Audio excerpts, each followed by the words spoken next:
Salut, bienvenue sur ma chaîne DIY au naturel. Moi c'est Soleil et aujourd'hui je partage avec vous comment réaliser un gel d'eau visage exfoliant à l'argile pure. Pour la première phase qui est la phase A, je rajoute de la glycérine, 5 g de glycérine, auquel je vais rajouter de l'acide salicylique, 1 g d'acide salicylique. Je vais mélanger, question d'homogénéiser et de faire fondre mon acide salicylique car il est soluble dans l'eau et aussi dans la glycérine mais beaucoup plus dans l'eau. Nous connaissons déjà les bienfaits de l'acide salicylique, la tonne d'action kératolytique, il décolle les cellules mortes de la peau, simule le renouvellement cutané, il est anti-inflammatoire, il a de très bonnes propriétés exfoliantes, il est apaisante, séborrégulatrice, lutte contre l'acné, les boutons, fade, les cicatrices, les taches, hyperpigmentation et les irritations aussi. Donc à cela, je vais rajouter de l'eau, légèrement d'eau, environ 10 ml d'eau, c'est suffisant. Auquel je rajoute de l'œuf de théia. L'œuf de théia, c'est très tendu. Je sais pas, tellement infime quantité, même 0,2 g. On l'utilise en très grande quantité. L'œuf de théia, il a pour l'action, il est un agent chelateur, c'est-à-dire il fixe les atomes métalliques pour former des complexes. Former des complexes qui vont stabiliser les réactions, stabiliser les crèmes, stabiliser les lotions et ainsi éviter la fermentation du produit par les bactéries. Parce que quand il y a fermentation du produit par les bactéries, le produit en question il se gâte et on va se retrouver avec soit un masque, soit un gel, soit une crème qui se déphase totalement. Donc dans la phase aqueuse d'un côté, la phase huileuse de l'autre côté, il va devenir gluante, un aspect vraiment très moche, une mauvaise odeur. Donc le théier, on peut dire que d'une certaine manière, il conserve le produit. Donc ceci étant, je vais rajouter... On rajoute ensuite du gluconate de sodium, environ 3 grammes. Ça peut être du gluconate de sodium, du gluconate de calcium, du gluconate de zinc ou alors du gluconalactone. Ici, il donne une très bonne hydratation au niveau de la peau. Il est un excellent anti-âge et il est un très bon agent exfoliant. Donc, on rajoute environ 3 grammes. Puis, on va ajouter notre gel, notre base à gel que l'on avait déjà eu à réaliser. Ici, dans DIY naturel, vous avez le lien vers la vidéo dans la barre de description. C'est une base à gel faite à base de carbopol et de TEA. Donc voilà, nous l'utilisons aujourd'hui pour réaliser un gel visage exfoliant doux à de l'argile pure. Donc vous mélangez le gel, j'en ai mis au total 25 grammes de gel de base. Vous voyez, c'est pas un gel très épais, il est, comment on dit déjà, il est léger. Le gel il est léger, il n'est pas tellement épais. Donc, raison pour laquelle on rajoute une bonne quantité, tout qu'on a d'abord eu à mettre de l'eau avant d'ajouter le gel. Donc, raison de plus pour ajouter une bonne quantité parce qu'il n'est pas très épais, il est léger et il y a encore de l'eau qui va encore venir diluer ce gel là. Donc, plus tard, on ajoute du TEA qui est du triéthanolamine. Ici, il va jouer le rôle d'émulsifiant parce que même quand on a juste les phases aqueuses, on a juste les phases huileuses, il faut parfois, par moment, utiliser un émulsifiant pour lier tout cela. Donc, le TEA ici, j'ai rajouté 3 grammes. Il va aussi servir de régulateur de pH.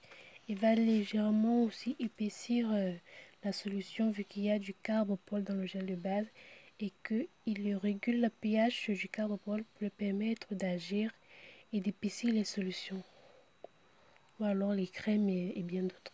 Donc le fait ici c'est de mélanger, de bien homogénéiser. Après avoir bien mélangé, on vient rajouter du sorbitol. Vous pouvez rajouter soit du sorbitol, soit du propylène glycol. Le sorbitol ici, il est un agent apaisant, humectant et il maintient une très bonne teneur en eau au niveau de la peau, au niveau de l'épiderme. Il va adoucir et rendre votre peau lisse, toute douce et très hydraté. Donc après le sorbitol, vous mélangez et là on va rajouter notre argile. Si c'est du kaolin, qui est aussi de l'argile, kaolin clay en anglais, c'est kaolin clay. Donc vous rajoutez doucement, petit à petit, et vous homogénéisez pour que la fonte de notre argile soit effective et que le mélange aussi soit effectif. Le mélange étant bien homogénéisé, je viens rajouter légèrement de gomme d'orangutane. On n'a pas besoin d'en rajouter beaucoup, c'est moins d'un gramme que l'on rajoute, ça n'atteint pas un gramme. Juste pour jouer encore un peu plus sur la viscosité. Je ne veux pas qu'il soit trop liquide, je voudrais qu'elle soit légèrement épaisse, c'est la raison pour laquelle je rajoute de la gomme d'orangutane. Vous pouvez rajouter un autre précision comme le guagomme, le guacat ou alors du natrosol, notamment de l'hydroxyéthylcellulose, ça dépend de ce que vous avez sous la main. Donc nous passons maintenant à l'ajout de la poudre d'or. Poudre d'or, j'en ai rajouté 3 grammes. 3 grammes. Vous mélangez, vous agitez bien, vous homogénéisez. Là, on ajoute de la suite de l'acide glycolique. L'acide glycolique est un très bon agent kératolytique qui décolle et élimine les cellules mortes de la peau. Il va favoriser le renouvellement cutané, apporter de la luminosité au teint. Il est très efficace contre les rides. Il participe dans la fabrication de l'élastine, du collagène, même de l'acide hyaluronique de l'acide hyaluronique par la peau, raison pour laquelle il va donner certaine élasticité à votre peau. Il va lisser votre grande peau et il l'exfolie. Il a un très bon pouvoir exfoliant, c'est un très bon agent exfoliateur. Et à l'application, vous allez ressentir, après avoir rincé votre gel du visage, une sorte de léger picotement. C'est tout simplement normal quand c'est dû à l'acide glycolique. Elle pique généralement au niveau de la peau et c'est de cette même manière-là qu'elle nettoie très bien. Elle lutte contre les boutons, l'acné, les irritations. Je vous assure, c'est un très bon produit. Vous ne serez pas déçus de son utilisation. Alors, pour ajouter également sur la couleur, je rajoute une légère quantité encore d'argile. Je sais pas, je l'aime trop. Et je trouve que ça sent quand même... j'aime son parfum, quoi. J'aime son odeur.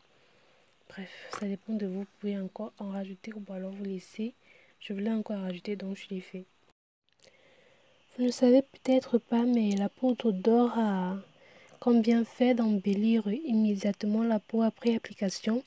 Il flotte les imperfections, il réduit les pores du visage, il lisse le grain de peau, donne une peau douce rebondie, il ralentit également le vieillissement cutané. Il a tellement de bienfaits, il est généralement utilisé dans des produits rajeunissants et pour diminuer les rides là et prévient également le vieillissement cutané ou alors le vieillissement précoce. Donc ensuite nous rajoutons de l'oxyde de zinc qui est un filtre UV généralement dans les crèmes solaires.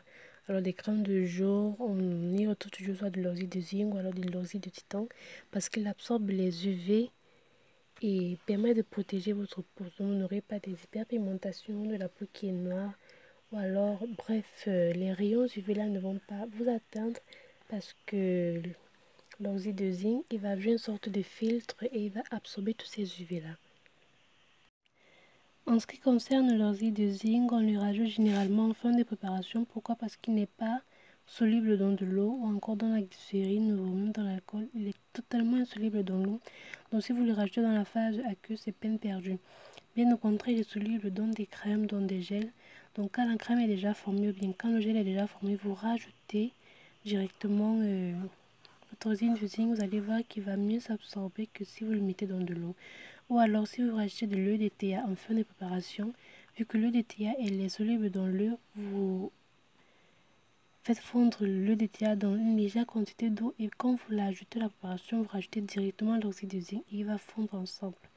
Donc voilà les méthodes, comment l'utiliser pour faciliter son absorption. Sinon, peut-être dans votre fond de boîte ou alors si vous l'utilisez dans un gel douche, vous allez remarquer qu'il y aura une tarte blanche qui se forme, une sorte de croûte blanche qui se forme au fond de votre boîte de crème ou alors de votre bouteille de gel douche. C'est tout simplement l'oxyde de zinc parce qu'il n'a pas été mélangé à la préparation. Comme conservateur, j'ai opté pour le Gel Plus, pas beaucoup, environ 0,20 grammes. C'est même énorme, mais c'est largement suffisant. Donc voilà, je mets le tout dans un bocal adéquat, très propre, bien lavé, bien rincé et soigneusement désinfecté.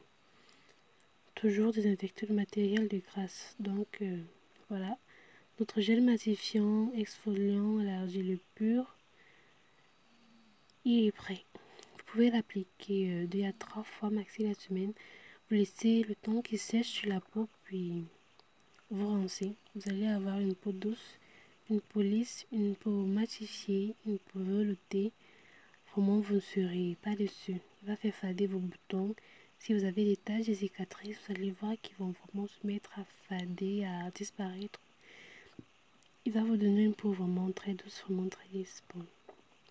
Voilà, nous sommes arrivés à la fin de ce petit tuto, cette petite vidéo. J'espère qu'elle vous aura plu. N'oubliez pas de cliquer sur la petite cloche pour être notifié quand je pose une nouvelle vidéo. Bye bye!